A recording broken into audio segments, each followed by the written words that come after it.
What's going on, guys? Aggronix, welcome to the first episode of Pokemon DLC, a short little mini series where I'm going to go through a few of the cores that I've come up with in my brain about Pokemon in Gen 7. This is an idea that I just had on top of my head. I wanted to do this for a while though. As you know, I play a lot of Draft League on this channel. I do a lot of Draft League videos. I've drafted a lot of teams in the last 2 years, and it's a lot of really fun to play. That made no sense. You know what I mean, though. It's really good fun to play, and you know, there's so many ways to approach the Draft League format. You could go with so many different teams, and you could use teams that on paper don't work together, and you could win a whole season, or you know, you could use a team that on paper is perfect and just do terribly. It really is, you know, it's really good. I love it in that way that you can do so much with it, because it's not just the team you draft, it's how you prep with it, how you build your team, and then how you play with it. So there's so many layers to it, and I wanted to do this. I wanted to start this series with one of my favorite mons in the Draft League format, which is Necrozma. And if you don't know, in the Elysian League Season 6, we used Necrozma on that team, and Necrozma was one of the big reasons that we actually made it to the finals, and we won. We won the entire Elysian Season 6, and we went undefeated, and I think Necrozma is a huge part of that. That was in Sun and Moon. Since then, Ultra Sun and Moon have dropped, and actually, it's amazing how, you know, people are talking about new mons and stuff like that, and how mons have been buffed. I think Necrozma is one of the most buffed mons in the entire, you know, change from Sun and Moon to Ultra Sun and Moon, because like the amount of moves it got were insane. So what we're going to do is we're going to quickly run through Necrozma, what it does well, what it can do, and why these three mons that I've chosen, Tapu Fini, Celesteela, and Crocodile, work well with Necrozma and work well together as a small unit. I'm going to do this regularly. I'm going to take maybe 2 to 5 mons and talk about why they work well together and why maybe you should possibly draft them in a Draft League format. Give you a few ideas if you want to go out there and use teams, or if you just want to play on the ladder. You know, you might want to use one of these teams. Or one of these, you know, a few cores and then throw mons with it. Like, before I get started, this is not going to be a whole team. You know, like, it's, you know, you're still going to have to draft a fire type with this team, especially like electric type, stuff like that. You're going to fill out your types, but these are just 2 to 5 mons that work really well together, and that I think you should consider drafting. So first of all, Necrozma got such a huge boost in Ultra Sun and Moon, because first of all, it's very good. 127 special attack is great. 107 attack is good as well. It is very usable. 101 defense and 89 special defense are very good, coupled with the 97 HP, so it can go defensive if it needs to. And 79 speed isn't the worst in the world, because it's just fast enough for it to be a pretty speedy wall, but it's just also quick enough to run like rock polish and stuff like that, which it does have access to, and sweep through teams, but it's also just slow enough to abuse Trick Room. So it's a really interesting speed tier. It's actually the perfect speed tier for a mon like Necrozma. It's pure Psychic with Prism Armor, means that it only is weak to Dark, Ghost, and Bug, but Prism Armor obviously reduces the damage it takes from those moves. And yeah, so basically, in Sun and Moon, when we were in Elysian League, I found it hard to use Necrozma some weeks because its move pool was pretty limited. It had obviously Psychic and Psyshock, it had Rock coverage, it had Earthquake, it had X-Scissor, and it had Flash Cannon, and Dark Pulse. So its moveset was pretty thin. But now it didn't even, you know, just get like more coverage moves, it actually got a better Psychic type moves we'll go through. First of all, it got Dragon Pulse. Not a big thing, it's just nice to have it. Got Earth Power, which is huge, because there are weeks where you have to run Earthquake, but Earthquake is obviously so much weaker than Earth Power on Necrozma because its special attack is so much higher. So the fact that you can run Earth Power now is so good, because there were weeks where Necrozma was having trouble breaking through mons like Heatran. There was weeks where I was having trouble breaking through, what was the mon? I think actually it was Mega Aggron in the final week. I was having really a lot of trouble prepping with Necrozma for Mega Aggron, even though it did not come to the game. I was very worried about it because Necrozma couldn't really touch it, so that was frustrating because, you know, there's not really much I could do with it. Now that it has Earth Power, I think it becomes so much more, you know, valuable.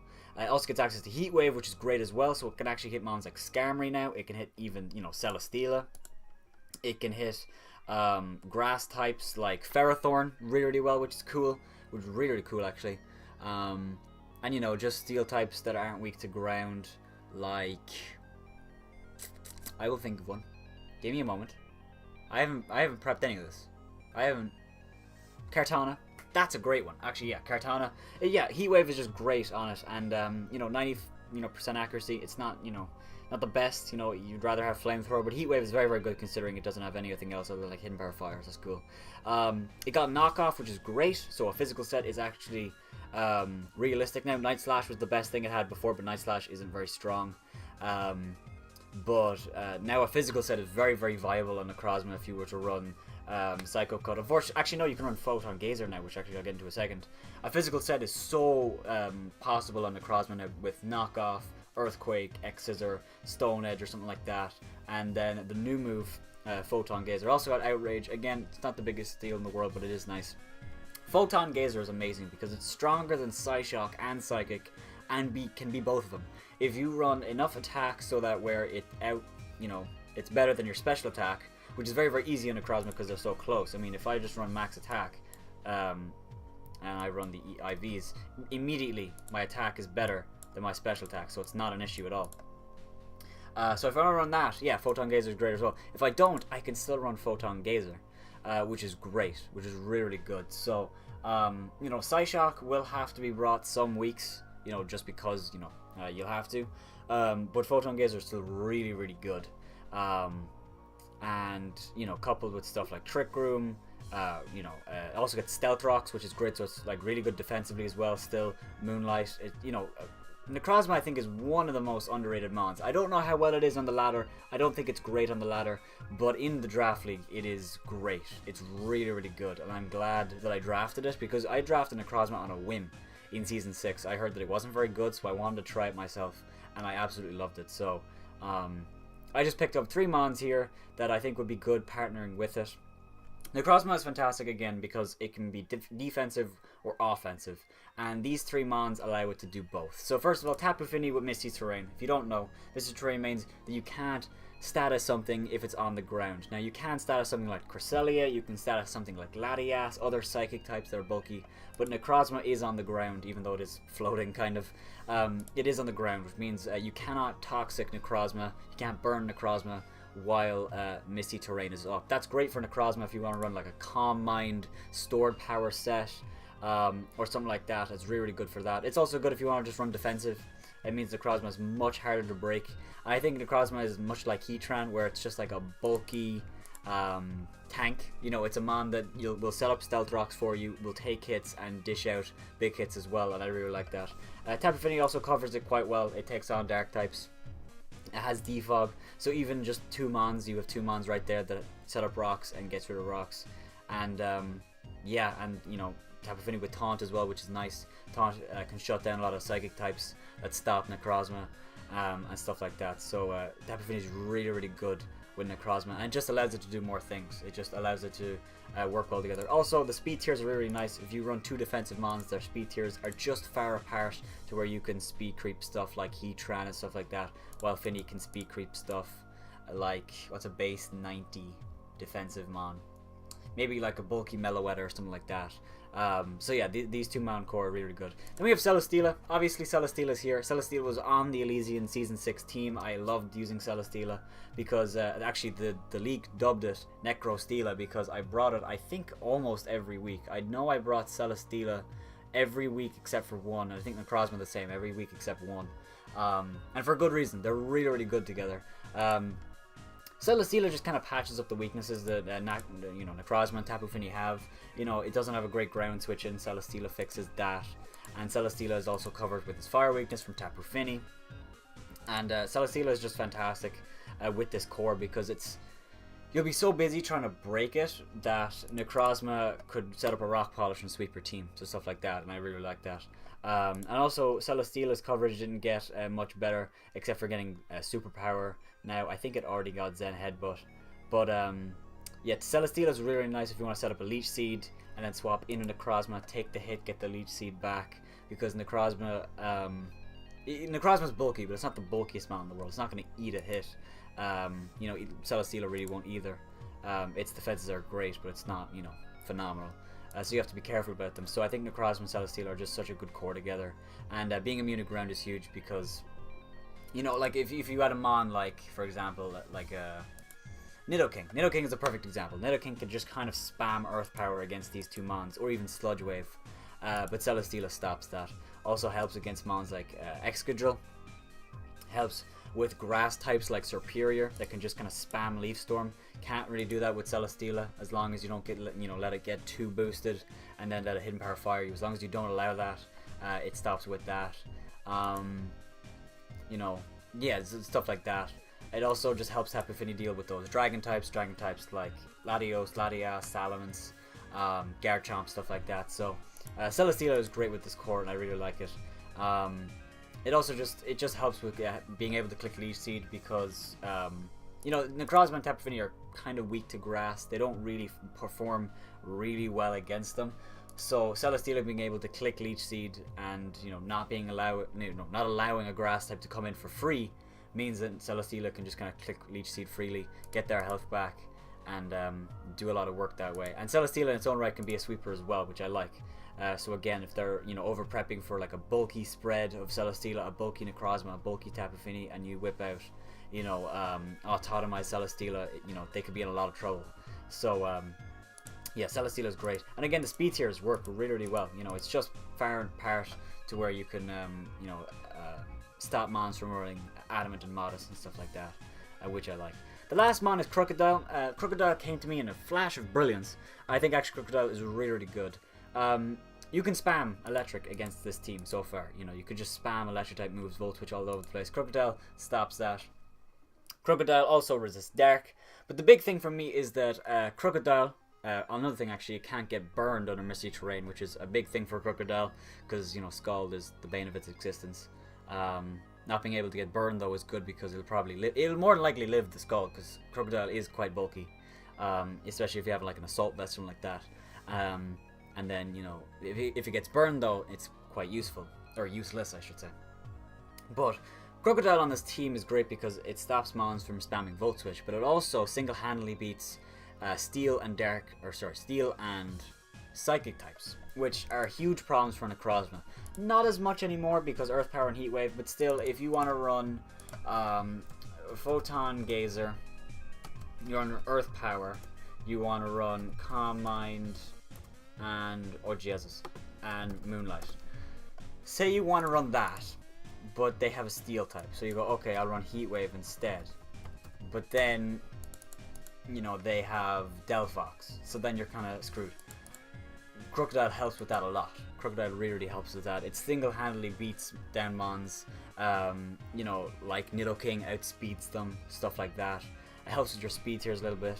A good Dark type is nice. Dark helps, obviously. Necrozma is very weak to Dark. Crocodile can swap in, intimidate them, eat the knockoff, stuff like that. If you're a Z-Crystal, it does literally nothing because they can't knock off your item.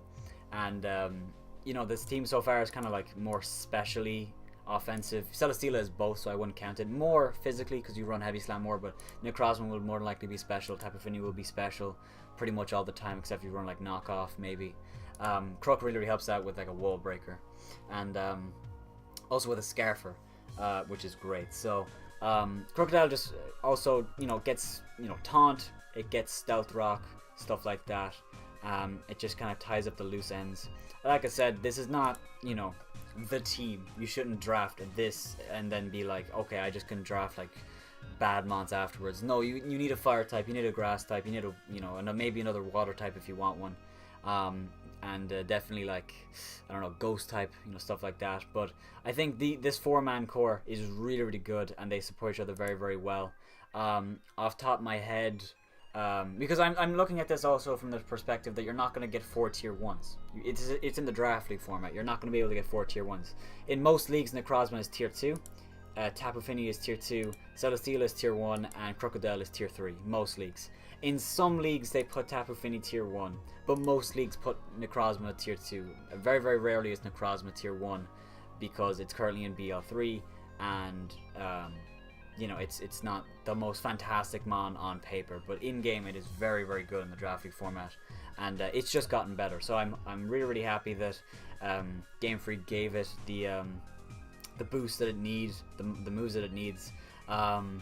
Trick Room, Swords Dance, Calm Mind, Rock Polish. It just does so many things, and all it needs now is Nasty Plot, and it will fucking rape everything in its path. And I'd love that. I would absolutely love that. So, yeah, off the top of my head, another mon you could add to this team. I don't know, you need a good fire type, maybe a fast one like Salazzle.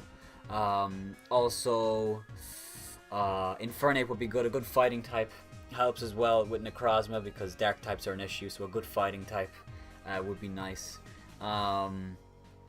Then, yeah, good fire type is definitely necessary, just because you definitely need them for steel type, stuff like that. And yeah, you rapid spinner, stealth rocker, stuff like that. On this team alone, you have 2 stealth rockers straight away and a defogger, so all you need is maybe another defogger, a rapid spinner, another stealth rocker, and I say you're set. So yeah, I actually might even draft this. This looks really nice. So yeah, that's the first episode of Pokemon DLC. I hope you guys have enjoyed this. Necrozma was the beginning of this series just because I love Necrozma, and I was really, really excited when I heard that it got the boost that it did. I didn't draft it in the ACL because I didn't realize it got the boost, but now that I realize it, I wish I had because Necrozma's awesome. But maybe soon, you know, we have the PCL starting up after Christmas. I might join that. I think I more than likely will, but I have a lot of exams coming up soon, so I need to kind of focus on them. So the ACL is going to be the only thing that's going up. And what's happening basically, I'm playing on the Saturday, an opponent, I'm prepping on the Sunday, playing on the next Saturday, prepping on the Sunday, so it's all during the weekend. None of it happens during the weekday. I'm recording this on Wednesday just because I have free time. So yeah, I'm making sure that basically school comes first. Education is very important. Yeah, I really wanted to talk about this because Necrozma is awesome. If you guys have enjoyed this, make sure to heavy slam the like button down below first and subscribe if you are not already to become a member of the Aggronix. That being said, draft Necrozma in the Draft League format and have yourselves a wonderful day. Bye bye.